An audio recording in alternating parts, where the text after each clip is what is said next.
What's going on, guys? It's your boy Abo here with All Things Sports, and if you guys have been paying attention to what's been going on today in the NBA, you know that Deandre Jordan is reconsidering coming back to the Clippers. So the simple question is, should he? Now, I think this is a very easy question. Absolutely, he should come back to the Clippers. If we were to look at the positives going to the Mavericks, individually his statistics would go up. They don't really have a true center that likes to bang, or even power forward that really likes to bang into the paint and do the dirty work. So he would really have the paint to himself. He would really be able to play the center position the way that he wants to play from a defensive standpoint.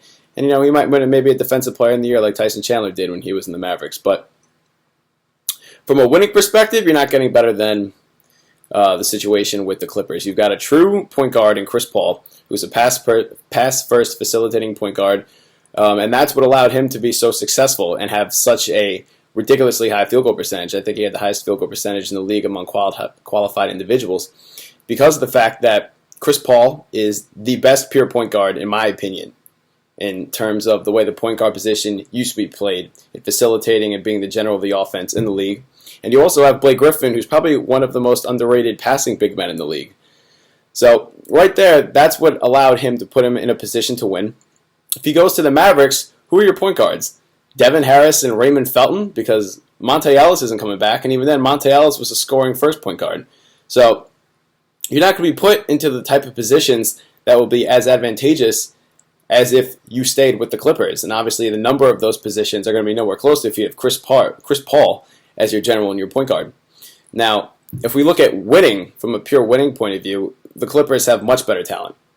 Chris Paul is still in his prime. Blake Griffin is in his prime as we speak. Deandre Jordan will be entering his prime, and you can make the case that he's just entered it.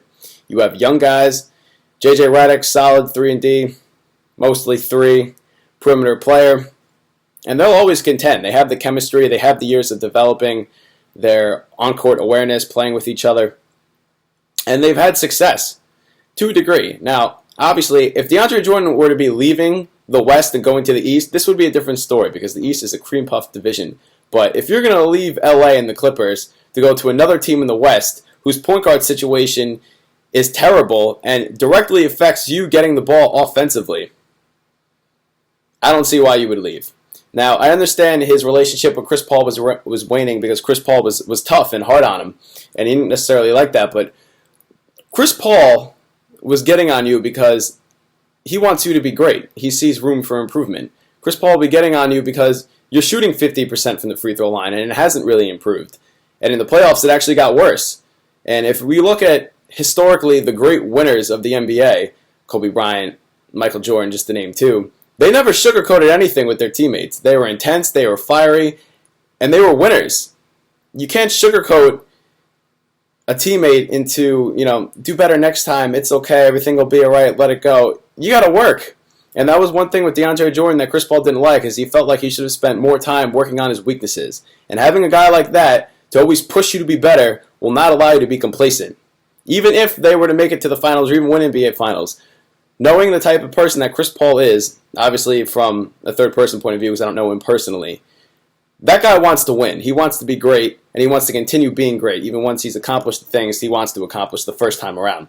So to have him, to have a guy like Blake Griffin, who is just, I can only imagine, amazing to play with and amazing to watch as a player, playing in LA, you don't leave. You don't leave for Dallas. If you were going to a team that had a very strong point guard that can put you into the positions that have allowed you to be successful and demand the type of money you're demanding, all right, I can understand that. If that team was in the East, all right, I can understand that. Because now you're probably the best center in the East. The East is not a strong position or conference. They don't have good centers. You would dominate in the East, let alone if you were a legitimate contender.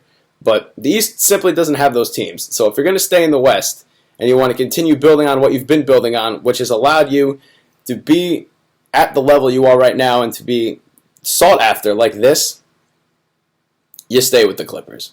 But that's my opinion. If you guys have an opinion, please leave it in the comments down below. If you haven't already, subscribe to the channel, please do. Give this video a thumbs up if you're doubly awesome.